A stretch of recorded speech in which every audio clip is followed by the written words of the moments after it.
आज यहाँ पर बलदेव जयंती के अवसर पर मुझे भी यहाँ आप लोगों के बीच में उपस्थित होने का सौभाग्य मिला। बाड़मेर किसान बोर्डिंग हाउस में भी बलदेव जयंती का कार्यक्रम रखा है। बलवंत सिंह जी का फोन आया था मेरे पास, मैंने उनको कहा मैं बालोतरा जाऊंगा इसलिए शायद जयंती पे नहीं आ पाऊंगा, परंतु यहाँ पर आप लोगों ने ये कार्यक्रम रखा तो मुझे वो अवसर यहाँ मिल गया। ये अवसर की बात है, भावना की बात है। शायद ऐसा भाव होगा बलदेव राव जी के प्रति में, इस वजह से ये अवसर मिला आप लोगों का। इसके लिए मैं आप लोगों ने मुझे यहाँ बुलाया, बहुत बहुत धन्यवाद देता हूँ। और बलदेव राम जी के बारे में जीवनी का अगर वर्णन हम पूरा या करें तो पूरा हो नहीं सकता। एक दिन में भी उन्होंने अपने जीवन काल में किसानों के लिए जो काम किया वो अविस्मरणीय है, उसको कभी भुलाया नहीं जा सकता और हमेशा हमेशा हमारे जहन में रहेगा। हम जयंती मनाते हैं, उनको याद करते हैं हर वर्ष उनके जन्मदिन के अवसर पर। अच्छी बात है, हम उनसे सीखने की कोशिश करते हैं। उन्होंने अपने जीवन में क्या किया उससे प्रेरणा लेकर के अपन भी अपने जीवन में क्या कर सकते हैं ये करने की कोशिश करें। ये सोच करके ये अपना उनकी जयंती मनाते हैं। अपन उनके जीवन से प्रेरणा लेकर के कुछ अपना जीवन में करें तो जयंती मनाना भी सार्थक है। और यहाँ अपना आना नहीं तो एक औपचारिकता रह जाती है। औपचारिकता तक सीमित नहीं रह करके आप उनके जीवन से प्रेरणा लेकर के आप भी अपनी क्षमता के अनुसार कुछ करने की कोशिश करें। क्षमता सबकी बराबर नहीं होती, काम करने की, बुद्धि की, धन की, सबकी अलग अलग होती है, लेकिन हर किसी की क्षमता है। तो जो जिसकी जैसी क्षमता है उसके हिसाब से आप काम करें, पुण्य का काम करें। शिक्षा पर जहाँ भी जरूरत हो आप लोग उसमें अपना सहयोग बढ़ चढ़ करके देंगे तो अच्छा होगा। पुण्य का हमेशा फल मिलता है, वो कभी विफल नहीं जाता। हम हमारे जीवन में अपनाने के लिए स्वयं को जानने की कोशिश करें, पहचानने की कोशिश करें। मैं क्या हूँ, मुझे क्या करना चाहिए, मैंने क्या किया अब तक और आगे मैं क्या कर सकता हूँ। इस प्रकार की सोच और विचार आप रखेंगे तो कुछ कर पाएंगे। अगर आप इस प्रकार की सोच ही अपने अंदर नहीं रखेंगे तो आप कुछ नहीं कर पाएंगे। इसलिए इस प्रकार की सोच के साथ आप अपना काम करेंगे तो निश्चित रूप से आपका नाम होगा और पुण्य कमाओगे। जिंदगी सीमित है, बलदेव राम जी चले गए, अपने बीच जाएंगे, कोई यहाँ नहीं रहने वाला, स्थायी कोई नहीं है, सभी अस्थायी है। तो जितना अपने को समय दिया है ईश्वर ने काम करने के लिए, सेवा करने के लिए जनता की, खुद का पेट तो हर कोई भरता है। जानवर भी भूखे नहीं रहते, पशु पक्षी भी भूखे नहीं रहते, वो भी पेट भरते हैं। इंसान का खुद का कोई कितने की आवश्यकता है आदमी। पहले तो पेट भरना भी बड़ा मुश्किल का होता था। कहते थे लोग, काम करते थे क्या करें पेट पापी। अब वो बात नहीं हुई। अब तो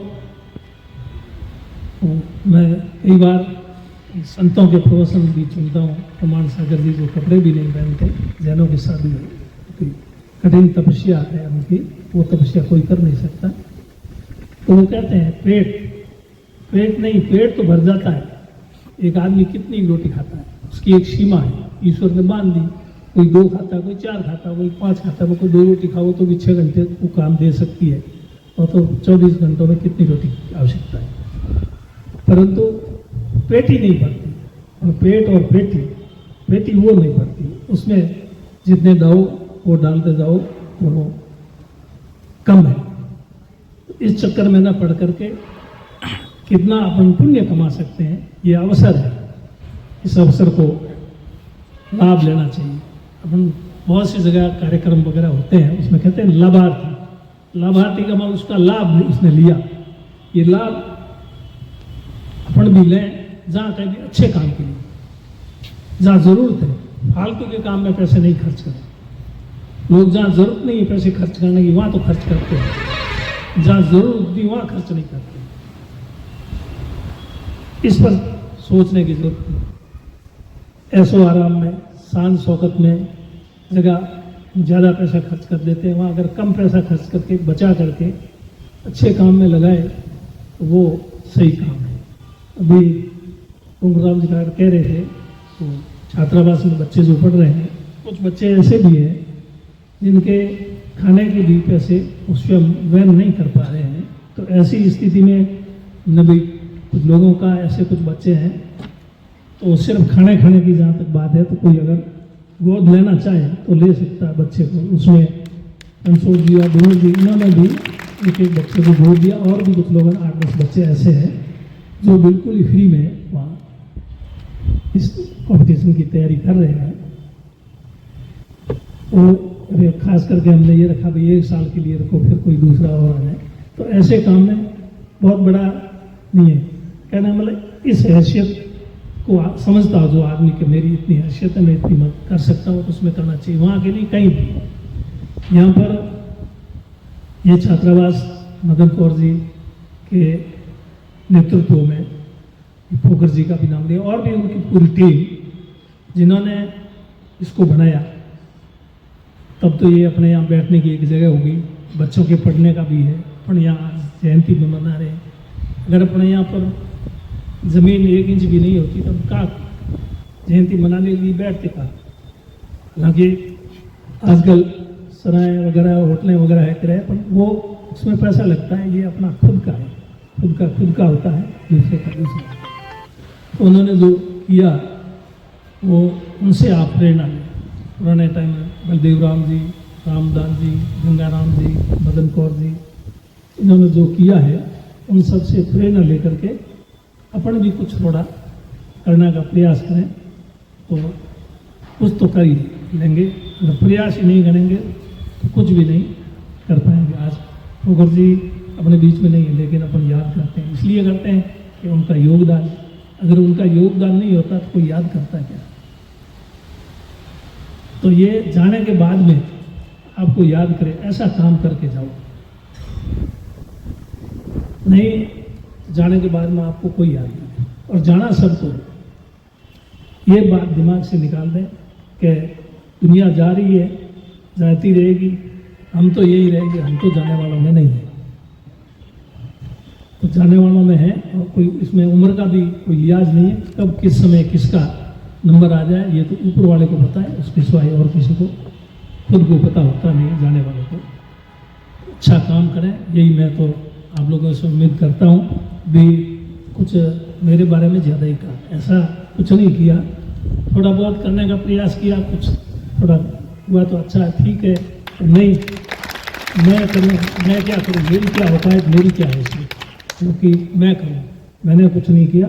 जो कुछ हुआ वो आप लोगों के आशीर्वाद से, आप लोगों ने सहयोग से, बुजुर्गों के, बलदेवराम जी, रामदास जी, गंगाराम की, उनकी प्रेरणा से, मदन कौर जी के थोड़ा बहुत करने का प्रयास किया है। उसमें भी जो छात्रावास बना है वो मेरे जमाई और बेटी ने बनाया, मैंने नहीं बनाया। उसमें मेरा 1 पैसा खर्च नहीं हुआ है। तो पूरा उद्घाटन समेत, उद्घाटन पे भी बड़ा उद्घाटन था, आप लोग पधारे थे, आपका बहुत आभार प्रकट करता हूँ। तो जो भी उन्होंने किया उनके ठीक है, अच्छा धंधा है, उन्होंने स्वयं ने चला करके कहा भाई हम कुछ करना चाहते हैं, तो मैंने कहा करो, अच्छी बात है। तो यही प्रेरणा लेने की ज़रूरत है और काम करने की ज़रूरत है, तो हम कर पाएंगे। प्रेरणा नहीं लेंगे तो जिंदगी तो पूरी हो जाएगी। जाना तो सबको है, कब किसका नंबर लगेगा ये किसी को पता नहीं है। जाने के बाद नहीं पता लगेगा कब वो आदमी चला गया। कल तो मेरे को मिला था, बातें कर रहा था, यूँ करते करते तो क्या वो खाना खा रहा था, आधा खाना खाया और चला गया। तो आजकल जाने का कुछ पता नहीं। उससे पहले तो कुछ लोग इंतजार करते हैं कि अपना नंबर लगेगा। ये तो मान लेते हैं, ये तो हर कोई मानता, जाना तो है ही, नंबर तो लगेगा। बहुत बाद लगे, 80 साल का हो गया फिर भी वो सोचता है कि अभी अपना नंबर नहीं है, अपना 90 साल के बाद में लगेगा नंबर। नंबर तो कब लग जाए कोई पता नहीं। अभी से आप लोग इसमें लग जाओ, अच्छा काम करो, सेवा करो जनता की, सबकी, तो आपका नाम होगा। मैं तो यही मानता हूँ। आप सब यहाँ आए तो प्रेरणा लेकर के जाएंगे, ऐसी मैं पूरी उम्मीद करता हूँ। अभी समाज सुधार की, शिक्षा की, दूसरी बात ये समाज सुधार की बात है, ये हो सकता है, लेकिन इस होड़ा होड़ के युग में ये इसमें दिक्कत आ रही है। समाज सुधार में